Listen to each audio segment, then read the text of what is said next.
were here yesterday. The setting was then a little bit different because anyone up here couldn't see anyone over there. This will not be the case during this morning session. We will keep the lights on because we want to have this as a dynamic discussion as possible. So we will have a discussion up here, but whenever you feel the need to ask a question, please raise your hands, and perhaps we can get it in already before an ending Q&A session and so on. The goal with this session is really to integrate the whole room, because when it comes to competences, it's not much. I don't want to offend the main protagonists of today, but the difference of competences between the podium and the room is a small one.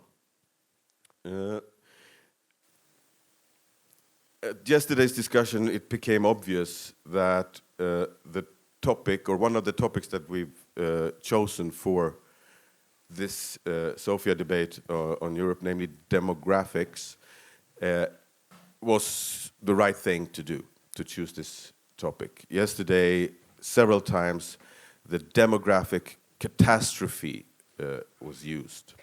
We will now have the chance to go deeper into these issues, and also to look at specific countries, specific developments, perhaps contradictory developments, and the titles of these talks, where the nations and countries and regions are mentioned, are basically just placeholders. We will focus on these places, but we will talk about general, mostly European developments. And before we start, I will just say something about places we will probably not talk so much about today, but shows that this is really a global issue. About 10 days ago, it was the Valentine's Day, and in a small city in Sweden, Sundsvall, the municipality authorities announced a campaign, which in Swedish was "Älska mer, vi måste bli fler," which means basically love more because we have to become more. And this was actually an official strategy that was launched on this day, but it will not be limited to the Valentine's Day. It includes absolutely ridiculous measures, such as increasing the number of romantic comedies in cinemas and stuff like that. It's a kind of stimulus. And this is in a country that has actually increased in population more than any other country in Europe, at least since 2015, but the trend goes on. And it just shows you how the demographic issue is an issue also in the countries where the population is not shrinking. After the 24th of February, Russia has experienced an exodus that can only be compared to 1917 or perhaps 1991, where the latest figures are saying about 1 million people have left Russia in this last year, and a lot of people are saying that this is these figures are low. And it sounds sensational, but if you look at the statistics of the years before, it was not 1 million leaving Russia every year, but it was significant numbers of people leaving Russia. And there could be an argument saying that one of the reasons behind this war is demography, because the expectations of the growth of the Russian population, for many different reasons, life expectancy and so on, but also birth rates, is not where it should be. And some of the war crimes committed during this crime could also be described in terms of demography. For example, the kidnapping of Ukrainian children. China, 2 weeks ago, announced for the first time in like forever that the country's population is shrinking. Of course, there's over 1 billion people in China, but there are 100,000 less Chinese people, or were 2022 compared to 2021. For the first time, this happens in China. I don't think that we will not talk much about Sweden, we will not talk much about Russia, we will not talk much about China. But just to showing that this is certainly a global phenomenon. And the format, when we will discuss this today, is that there will be two protagonists on stage. We will discuss as long as we think that it's worthwhile. Then we will have a break, and then two other protagonists will enter the stage, and we will continue perhaps and go in other directions. However, this should be seen as a kind of, it's not two separate discussions, it's one discussion. And the first two protagonists on stage now. First of all, I forgot that yesterday. I say it now. My name is Henrik Fredriksson. I'm the program director of Debates on Europe. On my right, on your left, is Veronica Anghel. She's a born Romanian, but is a lecturer at the Johns Hopkins University in Florence. Bologna and Washington. She is lecturing about risk. She has done a lot of work on attitudes among Europeans, also when it comes to migration.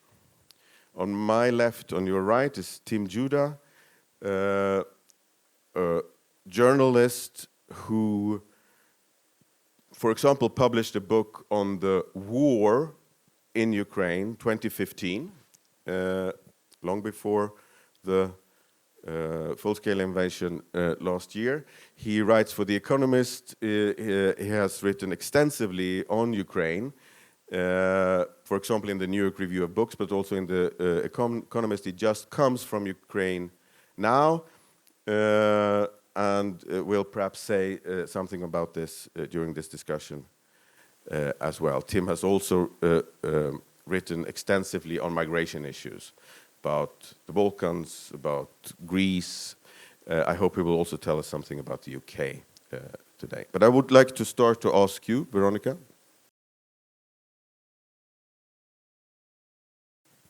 In Germany, it's so that when estimates say that Germany needs 400,000 skilled workers every year in order to fill the gap that is existing in the German society.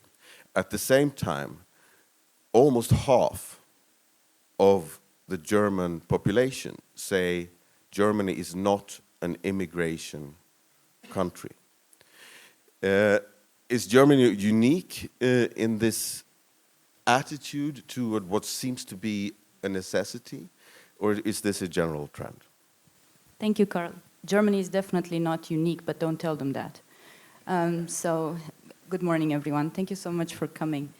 Just like Carl told us yesterday, our interest is to have a debate that is interactive. So I'm going to try to bring you into this conversation from the beginning, this conversation about immigration and attitudes towards immigration with an illustration. So I'm not a demographer. I study political behavior and political institutions, and I teach risks, which is part of future studies, something we would call future studies. So what are the challenges in the future, and how much should we invest in preparing for those challenges? So in thinking about immigration, I would like you to think for a second, how many people in percentages do you think worldwide, how many people live in a country different from the one that they were born in percentages? Just a number from the top of your head. 20%? 30, 5, 2, 10, okay. 18 and a half, perfect. So we have an average of 15%. The answer is 3.6. Only 3.6 of the world population lives in a different place from the place where they were born in. And yet we discuss migration as being a big issue. So maybe it's not a world issue. Maybe it's a Europe issue. How many people in Europe do you think live in a different country from another European country that they were born in? So migration within Europe. What is the number there? 0.5. Now I've primed you to say the opposite thing. 20. Again, something like that, 18, 20. The demographer knows it's about 8%. Between 8 and 9% of people who are born in a different country now live in another country in Europe. Last question. How many people from outside of Europe do you think live in Europe now? Again. Now you're really primed to lower those numbers. This is practically an experiment. That's also 8%. Yeah, so in total now we would have an approximate 16% of people who are not born in the country that they are currently living in Europe. Now why am I talking in these terms? It is very important to understand that the majority of people who build attitudes towards migrants don't actually understand how small these figures are. And the moment that they are faced with these numbers, we can see the studies show that they start to change their attitudes. So when you think that only 3.6% of people in this world have decided at some point to change the country that they were born in, you're wondering whether this is actually something that comes extremely natural. And the last thing that I want to say, just to give some context to this conversation, is that part of those 3.6%, the majority that actually make these choices are displaced people or people who are fleeing wars. So this is not a decision that people take lightly. So just to start this conversation with some context, and then I hope we can discuss the push and pull factors, but also the attitudes that we could have towards immigration and points of intervention. I would actually stay exactly there and repeat my question about Germany. You don't have to talk about Germany, but the attitude towards these demographic changes, as the influx, and compared to the reality that you are actually describing. The figures in Sweden, just as an example, Sweden, it just reached above 30% of the Swedish population is born or is counted as having foreign origin. Sweden is rather unique. These are higher figures than, for example, the UK or the Netherlands or France that are usually thought of as the big migration countries. But my question is not about that. My question is about the attitudes of the receiving populations. Can one see differences there in different parts of Europe, between Eastern Europe and Western Europe and so on?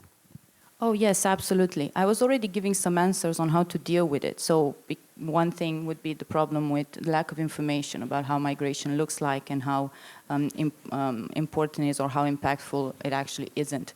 The differences are quite relevant, but with Eastern Europe, we already know Central and Eastern Europe having more conservative attitudes towards incoming migrants.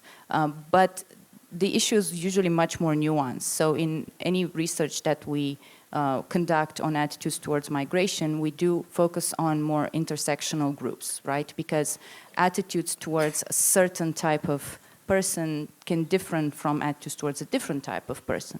So, for example, there have been studies actually conducted in Germany, very important studies about how women react to women who are perceived as either German, visibly immigrant, or visibly immigrant who wear a hijab.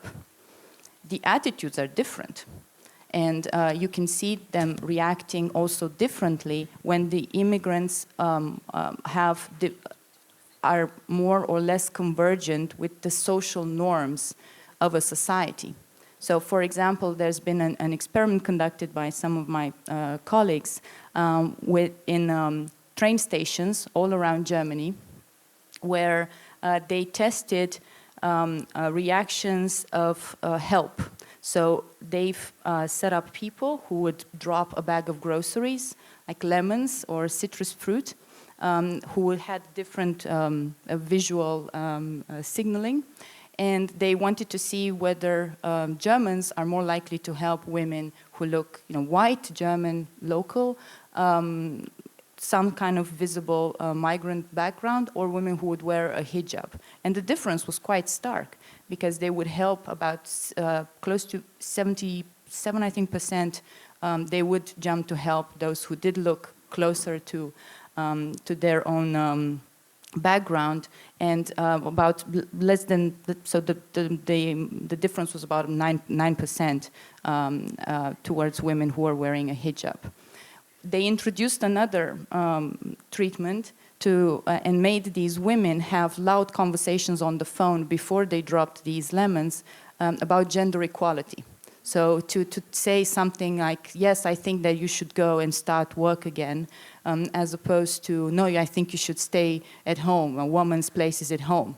The German women who heard the hijab-wearing women say something that was gender egalitarian were more likely to help them in picking up the fruit. So you can see that there are all these differences, and this is just because you ask about Germany, but these sort of studies that we conduct all over the place show that the points of intervention are very complicated. And it matters if the immigrants are perceived as trying to integrate, if they're perceived as trying to respect social norms. There's other examples about littering that I could give. And if they speak the local language. And also, there are a lot of problems or challenges related to backgrounds, people's historical backgrounds in the destination or the receiving country. And not least, there are differences in economic issues. So the less advanced an economy, the more likely it is that they will perceive immigrants as coming over to take even more of their resources. So there are a lot of differences throughout Europe. We will soon make sure that this is a discussion as well. But so Tim, is there a demographic element to UK after Brexit? Okay, well, when you say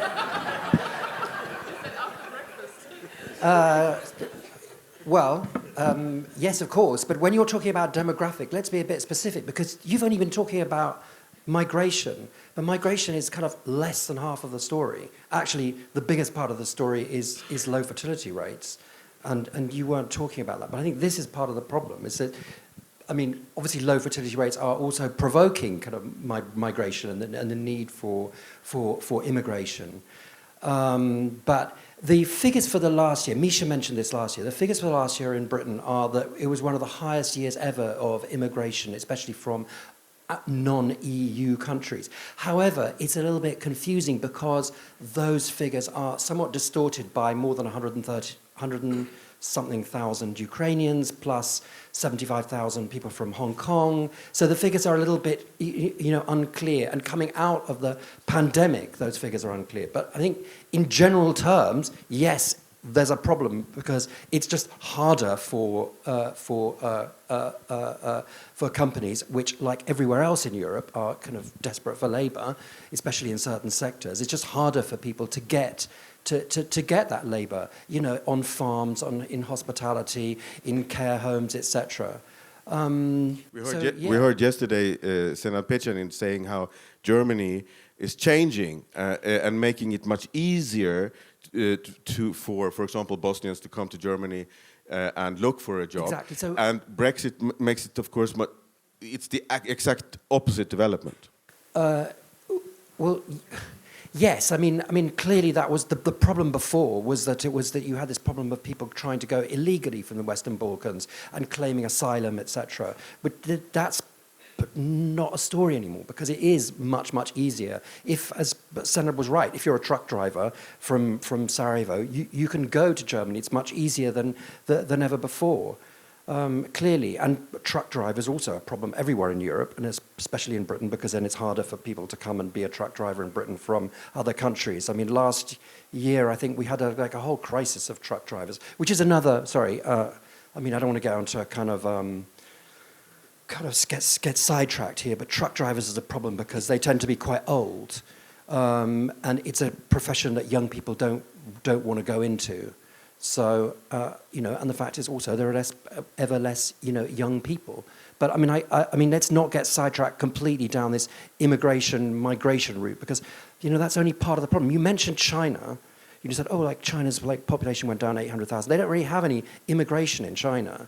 They don't have any immigration or very much in Japan or in South Korea. And populations are, going down. But they're going down because they have very low birth rates. And I mean, that's the case. I mean, that's the case everywhere from Lisbon to Tokyo. So including Russia. Immigration is part of the issue, is not the only part. Actually, as part of my revision here, I went to the statistical office to update myself here on what's happening here. And I mean, I'm sure you know this problem, these figures, but the population of Bulgaria peaked at 8.9 million in 1988. It will be when they release the figures on the this is post-census, so on 31st of December 2022, so the last figure that they will now release is 6.45, and in 80 years you'll only have about 4.5 million people, so almost 50% less. But what they emphasize at the statistical office is that only 60%, they said it's a 60-40 divide, so that decline, it's 60% due to low fertility rate and 40% due to emigration. When I say low fertility rate, actually Bulgaria has about EU average, or maybe even slightly higher than average of fertility rate. But I mean, obviously, it's like 1.5 something, so it's less than 2.1 that you need to replace your population. But now we're already in this region, and let me then introduce Romania into the discussion. I said before you came from Ukraine, but you passed by Bucharest and Romania. And I know that you have things to say about Romania. I mean, actually, I'm going to just start that answer by saying that I mean, obviously, you've got tumbling populations, of course, across the whole region. But what stunned me in November was in a hotel in Tirana, in Albania, seeing a Filipino cleaning the floors. I thought, wait a minute, Filipinos in Albania? I mean, Albania is one of the poorest countries in Europe, and wages are not very high in Albania. And then in Kosovo, there are Filipinos also working. So, that's at the extreme edge. And actually, at the other end, I've now realized is Romania. And why Romania is so interesting is because something's happening in Romania.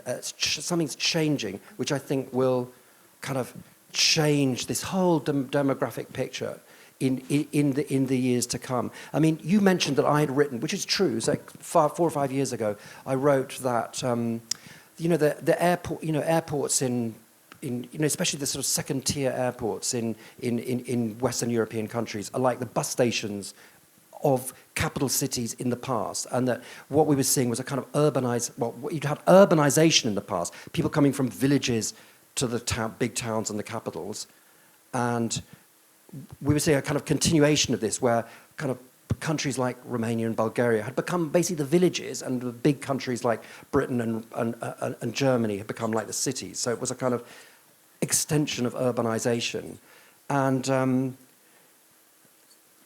so especially in countries with everywhere I'd say low fertility rate, but sort of people were draining out. But actually, kind of I had this kind of light bulb moment in Romania now, thinking, things are really beginning to change. And what I mean by that is Romania is a bit like, I think, Italy in the 1970s, in the sense that suddenly Italy, which was a country of emigration, started to become a country of immigration. So in Romania, in 2000, you're looking kind of skeptical. But I want to believe you very much so. go to the headquarters of the EG, the Directorate for Immigration, and look at the queues of people from Sri Lanka, from Nepal, from Nigeria, all queuing up to extend their work permits. So the statistics in Romania are incredibly difficult to understand, but it's clear that well, let me give you one statistic which is easy to understand, that in 2017, Romania had a work permit quota for third country nationals, that means non-EU nationals, of 3,000, and it's now 100,000 a year. Now that doesn't mean that you're getting 100,000 new people coming every year, because some people get a work permit, they don't come, or a lot of people are in the country and they renew it. But the fact is that, like in Bulgaria, like in Albania, like everywhere in the region, companies are, there's a huge labour shortages, and Romania is actually beginning to tackle this and deal with this and starting to bring people in. I mean, there are all sorts of problems. Like, it's the Romanian authorities find it very hard to cope. They haven't expanded enough to cope with bringing these people. You then have the problem, which is that, for example, I talked to a builder. He says, well, for every 100 Sri Lankans I get, 40% of them, after a couple of months, will leave and try and go illegally to the West. But still, there's still a net immigration from Romania, but it's suddenly clear that the numbers of, you're beginning to get this immigration, and that's really going to change Romania. And since Romania is the biggest and the richest country between the Adriatic and the Black Sea, I think whatever happens in Romania is going to be happening everywhere else. And I said, it's happening a little bit everywhere. I mean, I said it's happening a little bit in Albania, it's happening a little bit in Kosovo. You've got Vietnamese in Serbia, you've got, people here coming to work, but, for like seasonal work in Bulgaria. But I think you haven't followed the Romanian path quite yet, but I'm sure that you will. So things are changing, you can begin to see how things will change. If Tim is right, I mean, this is change. We'll have to change then the discourse on what was yesterday called the demographic catastrophe of this region, and so on, as Romania, as Italy in the 1970s. But you're skeptical. I'm not sure Tim is right. Am I allowed to say that? So the idea that this will look better in the future, I would love to see substantiated with the figures that you have, right? Because we tend to overreact to what we perceive as visible. The queues of Sri Lankans in Romania, they stand out because there aren't that many, right? It's a very homogeneous There's increasing amounts society. of them. So I'm telling you, there's increasing amounts of them. And this year... And I believe you, but I'm wondering, let me finish, please. Yeah. I'm wondering if they are actually relevant. Because if you look at the European statistics right now, you could see that Romania has both negative birth rate and negative net migration. And it is at the bottom of all the countries in Europe, together with Croatia and Bulgaria. And the models of projection don't really look very different. So the reason why I brought in immigration from the beginning in this conversation is because immigration is the net determinant of population growth in Europe since the 1990s. So we do have natural change in population numbers that shows positive birth rates in very few countries, and they're all in the West. So a natural increase and positive net migration you only have in Belgium, Denmark, Ireland, France, Cyprus, Luxembourg, Malta, Netherlands, and Sweden. And everywhere else you have negative natural change, right? So exactly what you said. But the difference in population growth is the result of migration. So in the countries that show negative natural change and negative net migration, that would be Croatia, Greece, Latvia, Romania, and Slovakia. So these countries really suffer from the fact that people are not coming in from the EU or from elsewhere, and the trends are not showing this incoming, so this incoming flow of migrants as being representative. I think that in Romania they're about to change. I think that's what's about to happen. It's been a bit delayed because of COVID. And it's also the Romanian figures are absolutely incomprehensible. But They're even very if it difficult to does, work out. it's still a question about migration. So in the end, this is not a question about natural change, so birth rates But there's anymore. nowhere in Europe, apart from the Faroe Islands, and maybe Kosovo, because their statistics are also rubbish, there's nowhere where there's positive net, there's positive, more people being born than dying. There's nowhere in Europe. There is. Just the countries I mentioned, Belgium, Denmark, Ireland, France, Cyprus, Luxembourg, Malta, Netherlands, and Sweden. They have a natural increase. They have a natural increase and positive net migration. One has to, I mean, these figures, take Sweden again as an example. The fertility rate is rising in Sweden because of immigration. I mean, these things are actually tied together because the arriving population are having more children than the. Yeah. You're right. Sorry, when I said the Faroe Islands and Kosovo, it's actually they're the only countries which might have a fertility rate of more than 2. But yeah, you could still have a higher what's it called? Natural growth. Natural growth. But okay. What you're saying basically, Tim, is that, okay, we're now at the Zeitenwende, we're now at the turning point, which could go in these other directions. There are reasons for why it's not yet visible, and this is why statistics are always a little bit late, right, in as a measurement of these things, and also because of the pandemic. We will speak more about the pandemic and the kind of counterintuitive things about that at the second part of this discussion. But I see that Jeremy Adler has asked for a microphone, and I repeat what I said at the beginning. We will not limit questions and so to a Q&A session.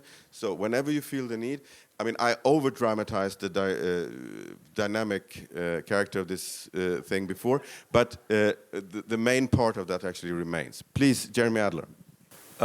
Thanks, Carl Henrik. Well, you could hardly over-dramatize the difference of opinion between Tim and Veronica. So it would be helpful, I think, if we could hear a little bit about where their statistics are coming from, to see if we can resolve this really extreme difference of views. So if Veronica and Tim could say what the basis of their figures are, that would really be helpful. Start with you, Veronica. So the global figures that I got are from the UN, High Commissioner Representative, and the statistics are from Europe. It's Eurostat. I mean, all statistics come from the national statistical offices. I mean, all UN statistics or any other statistics, they all come from, I mean, the only people who gather statistics are national statistical offices. But there are cases where, when I said Romanian statistics are impossible to understand, it's not because of births and deaths. That's very easy to understand. It's because when they talk about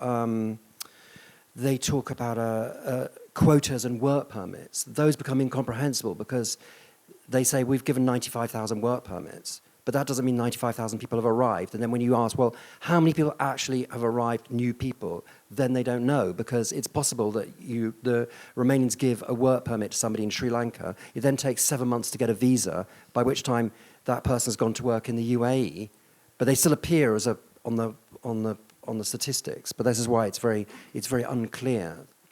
But the statistical errors are never as big as to affect the general picture when we're talking about these types of numbers, and particularly if you look at Europe as a whole. But then you start disaggregating by nation, then it becomes more difficult. I mean, in the end, there's a lot of difference in stocks, incoming and outcoming, that don't affect it that much. But it's European statistics.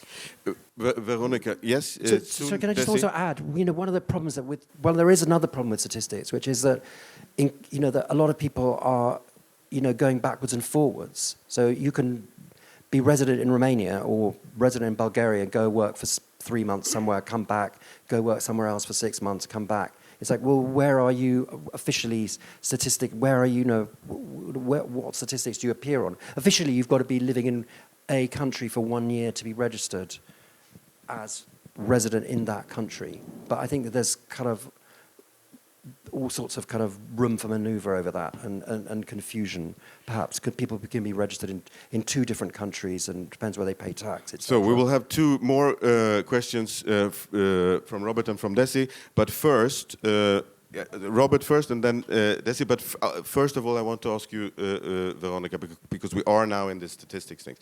So you made it very clear how things are at the moment. Are the trends to be seen there? Was it different 10 years ago? What you now described? Is it going in a certain direction? Is it getting better? Is it getting worse? Or both of those words, of course, within quotes. So the natural change, which means this difference between births and deaths in the EU, was positive until 2011. And then it has been decreasing, so it's been negative since 2012, with more deaths than births recorded in the EU. Right. So since 2012, this has been the natural change. Yes, and the total change after 2011 it's due to us, as I said, due to net migration, and is affected by COVID as well. So the population growth has been affected by COVID. The population of Europe has decreased. In 2020 and 2021, the positive net migration no longer compensated for the negative natural change in the EU. So that means that starting 2020, 2021, the population of Europe has decreased. But before that, it was migration that drove population growth, which wasn't even that significant. And now we're not getting enough migration anymore to compensate for that. Thank you. Robert first. Yeah, thank you, Carl. I don't know if I'm rushing a bit ahead of the theme, but a part of numbers, however they are, I would also like that if Tim can eventually comment also on the substance of the numbers, because however the people from Southeast Europe going to UK, we saw that the acceptance by the media and the society was not easy. So this new media representation of Romanians grilling the park swans, or Bulgarian crossing the Thames, or now these latest protests of the Albanians. So how are the perceptions also in the British society, and are they changing, having in mind that yes, you need a workforce from these countries, but they also don't come only as a numbers, but as people with beliefs, cultures, identities, prejudice, whatever. Yeah. So this is for you, Tim, but Veronica will also talk about attitudes and so on here. Tim, please. Clearly, the immigration of Romanians and Bulgarians was and others, but was a factor in Brexit. If there'd been no immigration in the years before from Romania and Bulgaria, then maybe the percentages of people who voted for Brexit would have been a little bit smaller, and Britain would still be in the EU. So clearly, and clearly you're right. There was this the sort of Brexiteers and the Brexiteer press used those prejudices, but I think I'm pretty sure, but I haven't studied this, that there have been surveys in the last couple of years which show that prejudice, or that people being against immigration as such, is now much less than it was, because it's partly to do with the perception of not. In principle, it's to do with the fact that it's not a question of immigration per se, it's a question of whether you as your country has control over it, which is now why the whole thing of Albanians and people coming across the channel has become an issue, because it's not to do with immigration. Well, it is to do with immigration, but it's also to do with the fact of, hang on a second, you said we were regaining control of our borders, but you don't have control of these people coming across in small boats across the channel. So it's a question of perception of control. I think that's important, or one of the important issues there. We will stay in the attitude question, but before you can comment, Veronica, is it not so that at least some share of the people who are no longer coming from mainland Europe to the UK have been compensated by people coming from elsewhere in the world? I mean, I don't know if they're doing the same things. That's the problem. I'm not so sure that, for example, in agriculture, it was very easy for, people had long-term relationships. Farms had a long-term relationship with companies and people coming, for example, from Bulgaria who would come to do seasonal labor, which is now, well, they can't, or it's very difficult. And there have been sort of various programs they've talked about for setting up to replace that. But I'm not quite sure whether, I actually don't know. I don't think that it's not that simple to replace people coming from Bulgaria to pick tomatoes with people coming from India. They're not doing the same type of jobs or the same type of things. So, exactly, but there was this motto of the Brexiteers, global Britain, meaning to not focus so much on Europe but focus elsewhere, which was then also reproduced, for example, in academics, where Erasmus programs and stuff like that were replaced by other programs that would attract, for example, Indian students or other students to the British universities, and it hasn't really worked out, right? And this is the thing. Attitudes, Veronica. This is such an important question because it's very difficult to answer. We have so many studies on migration exactly because there's this impression that it's a very, very important thing in society. And it is, but up to a point. So the attitudes towards incoming migrants are very volatile. And they change depending on how politicians and the media frame it. So you could see spikes, for example, in Hungary. Hungary is always an outlier exactly because the politicians, Viktor Orban and his party, have really manipulated this fear of incoming migrants, which is not an issue for Hungary. It is not an issue. So you can see these attitudes change a lot, and you can even see on occasion the causes for this. So the framing is very important. The way that immigrants, particularly from Central and Eastern Europe, have been framed in the context of Brexit mattered. Now we can see that the attitudes or what we would call out-group hostility has been going down with the understanding that this is no longer a salient issue as much in the news. The other difference that we have to make is attitudes towards voluntary versus involuntary migration.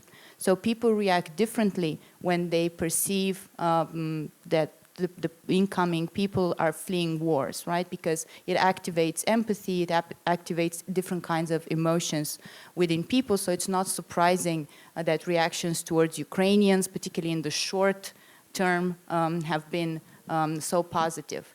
In the long run, we will have to see if these attitudes will maintain, but again, it will matter how these are framed in the media. Third, the economics matter, right? So if a country is going through an economic downturn, they're more likely to distrust the people that they see, particularly as visible migrants. And then there are personality traits. We have a lot of studies that show that, for example, in the UK, there's a comparison between how husbands with Thai wives, so women from Thailand, are perceived when they move to Thailand versus how their Thai wives are perceived when they move to the UK. So they're seen as lower on the social scale than the white Europeans' husbands are perceived in Thailand. But these are also matter because of the way people perceive whiteness, for example. So Europeans, Bulgarians, Romanians, Central and Eastern Europeans, another study who have moved to Japan, are perceived as Westerners, as Europeans. And they still have a hard time integrating in Japan because Japan is a very enclosed society with specific social norms that are different. But they're not seen as being something different from the West, right? Whereas Central and Eastern Europeans who have moved to the UK trigger different kind of racialization mechanisms that depends a lot on all these factors. So just to to wrap it up, it's not an easy thing to look at. There isn't a default position in the UK or in Germany or in Italy against Romanians and so on. There is a lack of information, there's a problem with framing, and there's a lot of volatility that is always directed at groups. So academics, for example, as a Romanian in Italy, I've never experienced something. I live in Italy. I've never experienced the same kind of attitudes that I see Italians having on occasion towards people who are from the East, but whom they perceive as having taken parts of the jobs in construction, for example. Just one brief comment from my side before we take another question. You mentioned Orban, and Orban is, of course, perhaps the prime example of someone who is very eloquently and persistently saying the migration route is not our route. And if you read or listen to his summer speeches every year, he gives a figure on how many children an Hungarian woman needs to have in order to preserve Hungary as what he calls a strong nation. And I think it's meanwhile up to 2.43 or so in order to maintain the population, which is of course absolutely unrealistic as seeing it from a man telling a woman how many kids she should have is unrealistic. I think we're pretty used to that. Well, actually, the interesting thing about Hungary is that Hungary has poured a vast amount into encouraging families to have children, and it's like no success whatsoever. It doesn't work. This is the thing, and the family policy and so on. So I would just like to add an interesting thing, because just to throw this in, it's like, you know, like all countries are, you know, you've got these you can have contradictory opinions at the same time. On the one hand, you know, you've got the press complaining about Albanians coming illegally or having all Romanians or Bulgarians. But on the other hand, the fact that Britain is the first country, I think, in Europe to have a Hindu prime minister from immigrant stock, it's like totally not an issue. It was like just not an issue. Maybe 20 years ago it would have been something that was discussed. It was just like not an issue. Okay, we have two more questions and we can take many more. So first here. And yes. Then Gianpaolo up front here. Okay, Olga. Yes, good morning, everybody. My name is Victor Lilov, and I was listening yesterday and today the discussion here. It's good that you have mentioned Orban. Yesterday, Daniel Smilov mentioned Orban and his concept of illiberal democracy. Everybody, I think, in this room knows that if we take away liberal from democracy, we will not have democracy at all. And then I would like to mention also, talking about demographic catastrophe, the use of word catastrophe after democratic. For me, I'm rejecting this concept of catastrophe at all, because that is not a catastrophe for me, but it's a catastrophe for people like Orban, who think about demographic in terms of, in nationalistic terms. So we are talking about concept of nation, and then nation is going through some sort of catastrophe, which is not a catastrophe at all. Because if we want to change the economic situation, let's say, we will have to actually encourage immigration in our countries and solve all possible economic problems. But at the same time, maybe you know, in Bulgaria last week, 18 immigrants or refugees, we don't know, died of suffocation in a truck. And a reaction of some Bulgarian politician to that was build a higher wall. And even one of them, Kostadin Kostadinov, said we have to order the militaries to shoot at the immigrants at the border with firearms. By telling all this, I'm asking actually that we should comment about the white elephant in this room, and this is a nationalism which puts the term catastrophe into demographic. This is not a catastrophe at all. This is a process that we can solve with the rational means. So thank you. I would like to hear your comments. There was yesterday already a suggestion on these lines. For example, taking in the Western Balkans into the European Union would mean to take in 20 million new people, which is not a really big challenge. But I will also say that we will discuss at the second part of this session also this question of, is this at all a stoppable movement or whatever, and would one not rather look at it, what can be, so how it can be arranged? But I will allow the panelists now to comment on this. Veronica first, and just so that you know that I am not hindering Desi from asking her question that I announced earlier. She said that it had been answered already. So please, Veronica. So I'm totally with Victor on this one. I think that we are addressing this issue with the wrong mechanisms entirely. This is not a problem for nations, and nations cannot solve it, particularly not in this sense. Renationalization is not going to happen. And also, we're not discussing things, I mean, what is our interest here? We want European citizens to be happy in some form, whatever we understand by happiness. And again, figures from a study made in 2018, the World Happiness Report, based on the World Happiness Report. So it's a bit of what you understand by happiness. But on average, the proxies for happiness for migrants who are now living in a different country, it's actually, they self-report a better life. So they report levels of happiness of up to 10% higher. And the reason why it's not higher, it's because they don't all have adjusted expectations. So they expect it to be even better, right? So like an Italian immigrant in the, I think in the early 20th century going to the US said, I thought that the streets were going to be paved with gold. I went there and I didn't find any gold. In fact, the streets were not paved, and they expected me to pave them. So the adjustment of expectation is very important, but on average, people do report a 10% growth in happiness in terms of empowerment, safety, economic improvement in their lives by migrating. So our conversation, if we shape it in terms of, oh, we don't have labor anymore, okay, that's the challenge.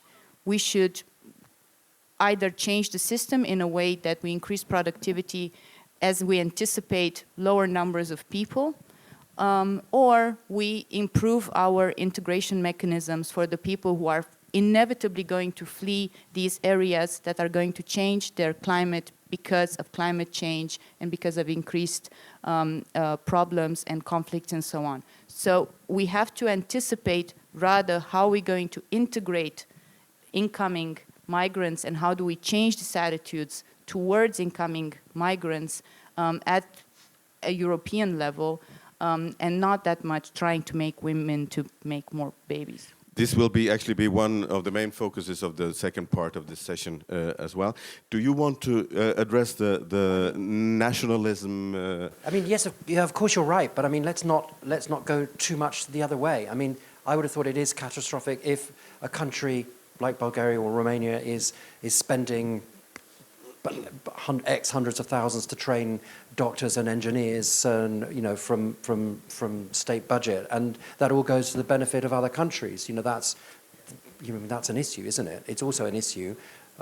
Why is that not an issue? Sorry, but it's also an issue if your country is shrinking and getting older, and basically you're full of pensioners. That. Oh yes, thank you. Well, exactly. Thank you very much. So it's a big problem. Great. I mean, that's a problem. I mean, it's noticeable here in Sofia. There's, you go on the streets, it's like, I can see it. There's like, I mean, there's a lot of old ladies walking about, I think we can all agree that that is a problem. But the question is, where is the problem? The problem is that the doctors are leaving Bulgaria, or is there a problem that there aren't enough doctors in Bulgaria? Do you actually need Bulgarian-born doctors?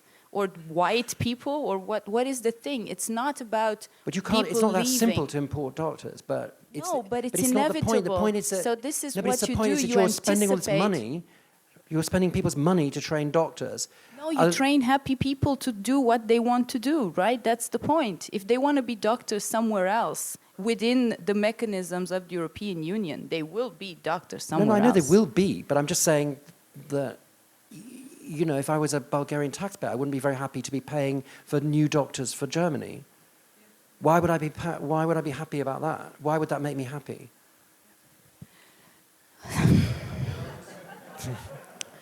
I promised you dynamics and debate, right? No, please. Sorry?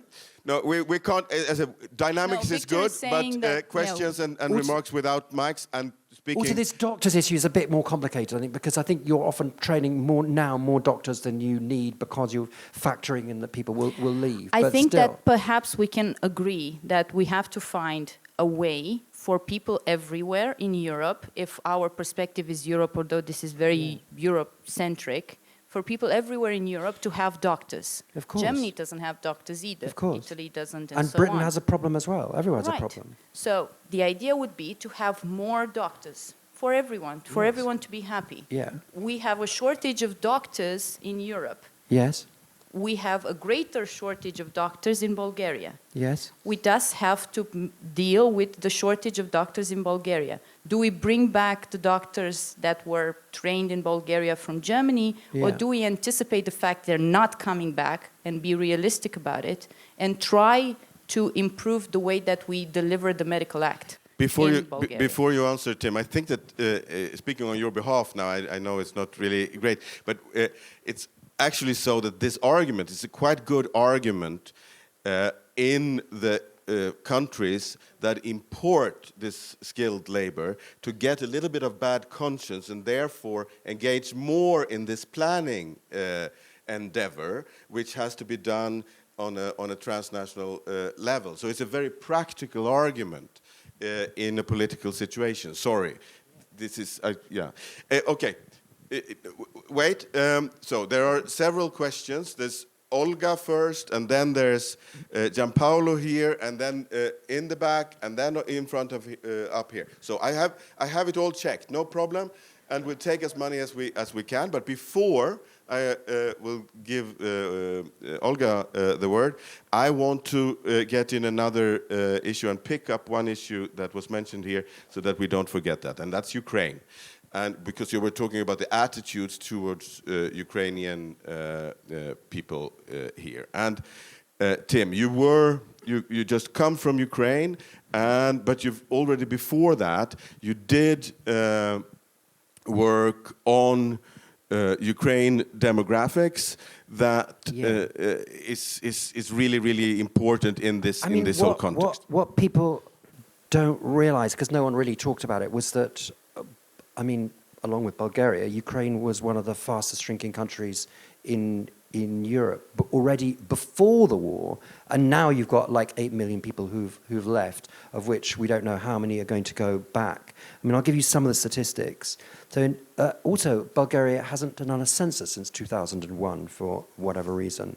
So, we're not really sure. But at independence, there were 52 million. In 2001, there were 48.5, and in February, so just before the invasion began, so the last official estimate was 37.5 million in government-controlled territory. So, you know, you already had, and then if you add in estimates of people who lived in Crimea and in Donbass, you've got still 16% less population than at independence. But then you've got like the last time I looked at it was like almost 8 million people abroad. But some of them have returned home, and now it's very hard to sort of work out because some people spend time in the countries of refuge, and then when they go, they sort of go backwards and forwards. But, you know, as we know from the Balkans, the longer the conflict goes on, the less likely people are to return, as the fact is that most of these people, most of the refugees are women and children. Children go to school, then people put down roots, and then less and less people will come back.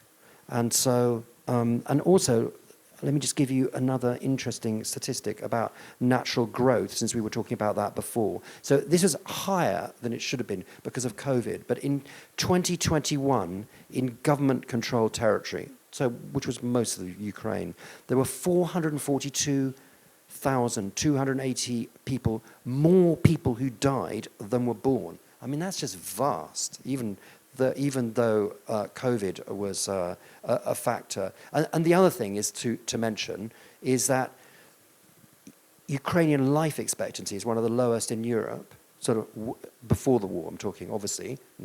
But in 2020, the average Ukrainian man could expect to live to 66, which is 11 and a half years less than the average in the EU. So whatever happens in the war, demographically, Ukraine is looking at a pretty grim future. You know, when you ask Ukrainians, they go, well, we survived the Holodomor, we survived the Second World War. That's all true, but in 1950, so after Holodomor, after the Second World War, which wiped out millions of Ukrainians, the average Ukrainian woman had 2.8 children, but in 2021, they had an average of 1.16, which is one of the lowest fertility rates on the planet. So demographically, Ukraine's future is pretty bad, whatever happens. Whether Ukrainians, mostly women and children, will go back or not, might also have to do with the way that they are received in the different countries and the attitudes that they face. And you very briefly commented on this, but hinted to the fact that one at least has to ask oneself the question, how long a positive attitude will actually last? Do you see trends there? Do you have opinions on that? So there aren't that many studies on this because it's all very fresh. So what we could do is compare it to other situations in which we've had these kind of migration flows in Europe. And there haven't been that many. So we've had some mechanisms that have dealt with people who came from the Balkans during the war. But the situation is very different. So the numbers are different, and the fatigue that exists in Europe towards certain types of migration has also changed. So for the time being, this difference between involuntary and voluntary migration makes a huge difference. And as long as there is constant support towards Ukraine and Ukraine's struggle, that will translate into support for Ukrainian refugees. And the European Union is trying to maintain solidarity when it comes to these schemes that are actually very important, which they've triggered for the first time to allow Ukrainians to benefit from the job market, health benefits, education, and so on. And just like Tim said, and this is also something we see from previous studies, the more time refugees spend in a receiving country, the less likely it is that they will consider going back to Ukraine and reintegrating in the society. So if this war had been somehow shorter or so on, I don't know how to put it, because it wasn't going to be shorter in any way, there would have been greater chances for them to go back. Now the chances are lowering by the day, right? These attitudes towards Ukrainians are going to be there as long as there's support towards the Ukrainian struggle. The moment when that conversation will shift, which is not likely in the near future, then we are going to have a different conversation about Ukraine. Yeah, but also a short comment on that, Tim, and then we go to Olga. Yeah, but Ukrainians are very easy also to assimilate. They kind of assimilate very easily. Most of them are kind of educated. I don't think it's going to be a problem. The thing is that the people who wanted to leave Ukraine, just like you said, left Ukraine before the war. So the people who flew from Ukraine now didn't really want to leave Ukraine. So they don't have the same attitudes coming in about wanting to integrate. Yeah. So that now there is going to be a shift.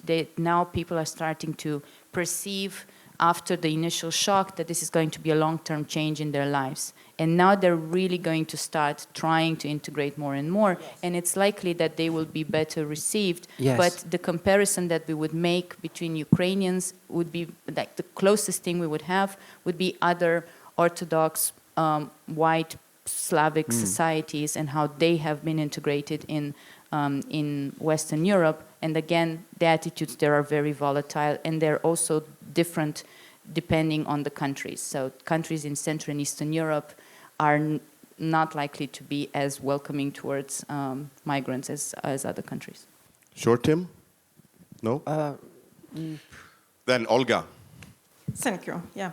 Olga Shparaga, Belarusian from Austria, from Vienna.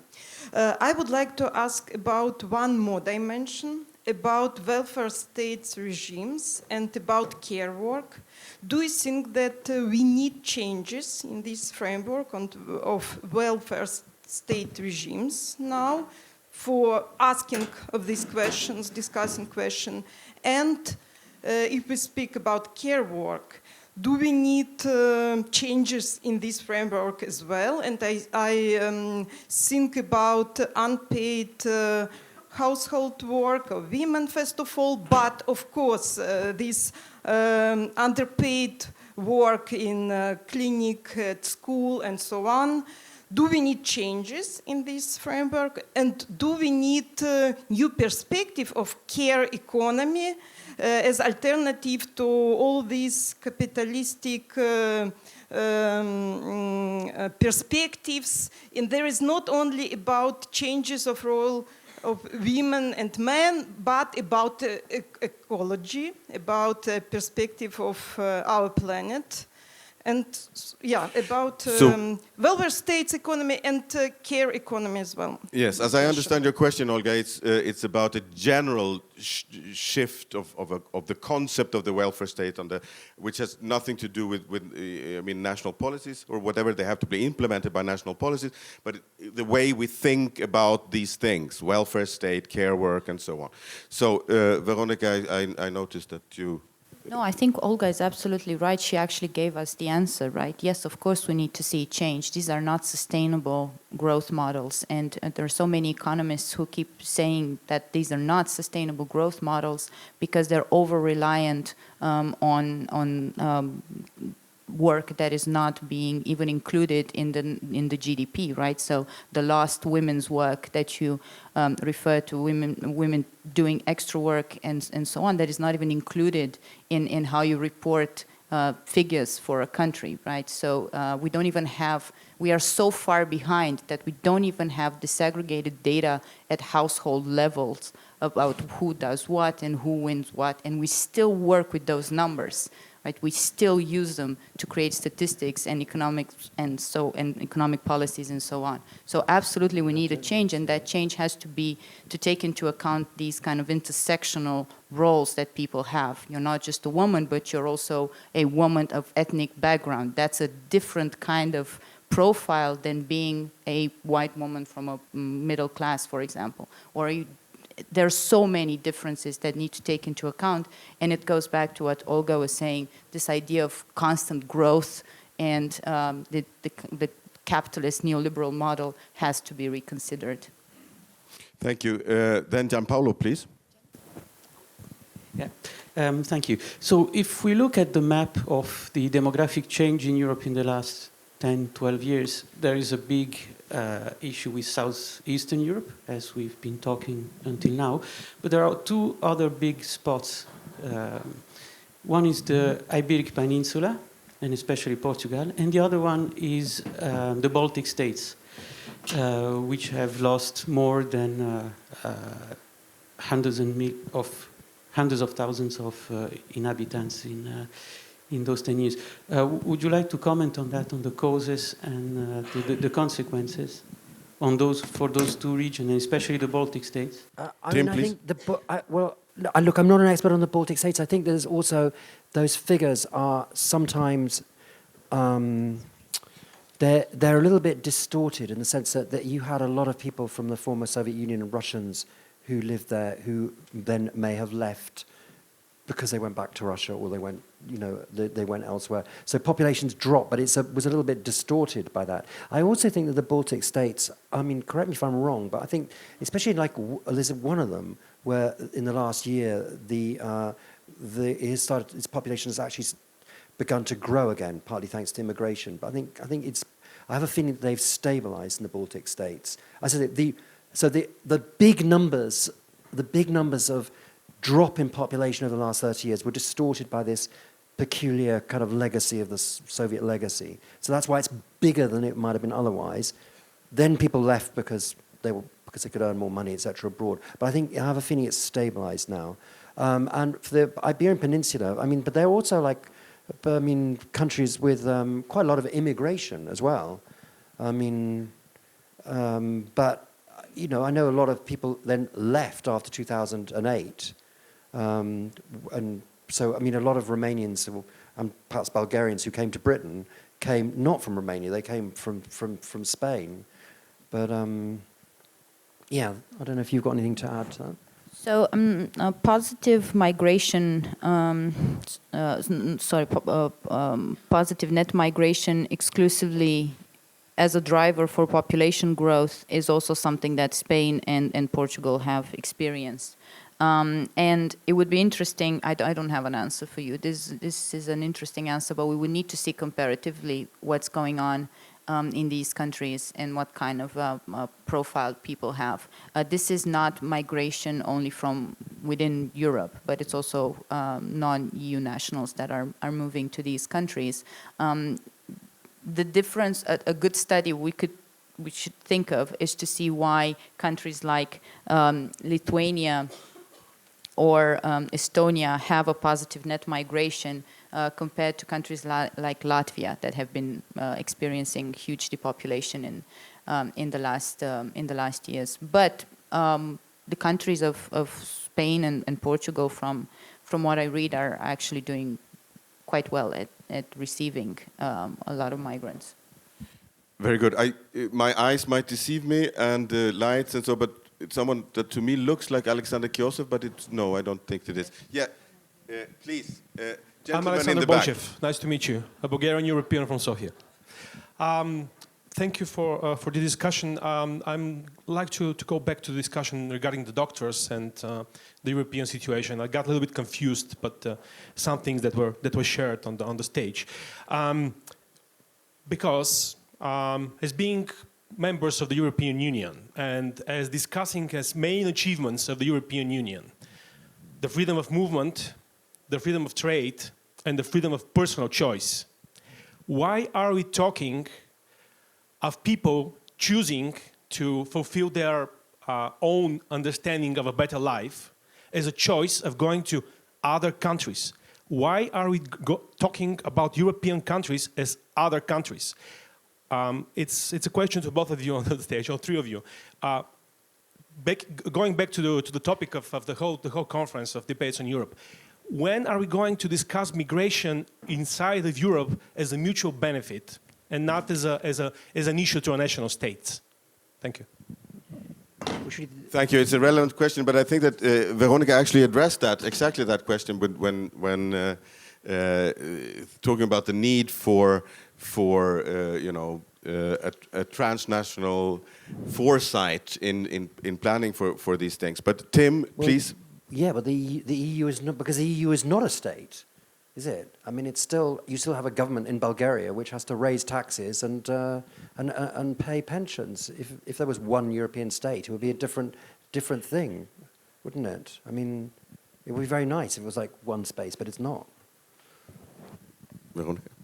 The European Union has a huge say in how migrants are received and how social welfare is being distributed and how these desires to stay in one place versus another place get created. So it's not just about the Bulgarian government needing to do something. It also depends a lot on how do we want to perceive Europe. So it's almost a philosophical argument that we keep going back to. Do we see it as a collection of states? Do citizens actually have a duty towards the state that they were born in? Or do they have a duty towards themselves and their families? Right, so it's sort of the reverse. What we see now is the reverse idea of ask not what your country can do for you, what you can do for your country. No, ask what you can do for yourself and your family, right? So do you have this? It's a question. I'm not saying, I'm just trying. Do you have a duty to stay in Bulgaria if you have consumed Bulgarian taxpayers' money to build a knowledge? And let's just say that knowledge that medical students are learning in Romania or Bulgaria is not produced exclusively with Bulgarian money, right? So knowledge also goes around countries. People do have exchanges. as simple as to create these borders, and Europe has increasingly erased these borders in a way that makes these sort of questions inevitable. And it's actually not only a question of this region. I live in Vienna. There are a lot of German doctors being educated in Austria, because Austria has a very good medical education system, and it's easier to get into that than into the German one. And in Austria, it's now contemplated to introduce some kind of duty to actually serve in Austria for a certain time, because the Austrian state pays for the education of these doctors, that then immediately go to Germany in order to practice their profession. So it's not a Bulgarian problem. It's as you pointed out earlier, there is a lack of doctors, full stop, right? And then take it from there, and one could do that. Do you want to comment on the... I mean, no, of course, I'm not saying you've got a duty to your country, but I'm saying that the governments of the country have got a duty to sort it out, to do something about it. I mean, not clearly. That's, I'm not talking about individual, I'm not talking about ethics or morals, but if you're a government, then you're faced with with the problems, whether we like it or not. Yeah. So we'll wrap this up. I know this is the... He was the last one to raise it. Now, he's been there for long, but it was the last one to raise it. There's another one up there. Yeah, but that we will not take. We will wrap it up. So we will take... There will be another almost hour and a half after a short break, so that we can... And we have actually the same topic to discuss. So we will wrap it up with this last question now. Yeah. I feel the pressure now. Yeah. There has been mention of two pillars connected to the demographic issue, which are migration and fertility. But in the end, we talked a lot about migration and very little about fertility. I would like to move further and ask the question, is fertility an issue at all? Because if we look beyond the borders of Europe, and climate change suggests we should, if we have a demographic issue, it's overpopulation. It's not overpopulation. Why is it overpopulation? Globally. But it's not. The population of the world is going to peak in the next couple of decades and then start to drop dramatically. It's not. There's only one part of the world where the population is still growing massively. With a few countries like Afghanistan as outliers, it's sub-Saharan Africa is the only part of the world where population is still growing dramatically. But apart from that, overpopulation is not the issue anymore. It's like we will go up for another couple of decades and then down. You know, China is already declining. China was expected to start declining in 20, 30 years, but it's already declining. So it's not the issue anymore. Veronica? I think this is a very big question, and again, it goes down to this really complicated issue between individual choice and how people perceive their needs and what they want as happiness, and what the systems need. And the system in Europe, as in other areas, needs people who are specialized in particular ways and not in other ways, and that sometimes gets in tension with what people want to do. This has always been a problem, right? So we're reading the same things, that population growth is not a problem anymore in terms of future studies, right? But it is a problem now. And the highest risk that we have is not being ready for population movement, right? So it's the fact that people are going to start moving in great numbers towards areas that will be easier to live in, right? If we don't deal with the situations that these people are encountering in sub-Saharan Africa, for example. And there's nothing really to do in realistic terms, unless there's a lot of technological innovation that we're not aware of right now. Thank you, Veronica. We'll wrap this up now, and I, on kind of short notice, take the decision now that we do a 10-minute break. Because it was quite an intense first morning session, and quite long as well. I apologize for the drama queen thing here. I take comfort in the fact that it was probably more painful for me than for you. So 10 minutes, and then we continue to get deep into these questions. And some of the discussion points in the next part of this session will be rather practical.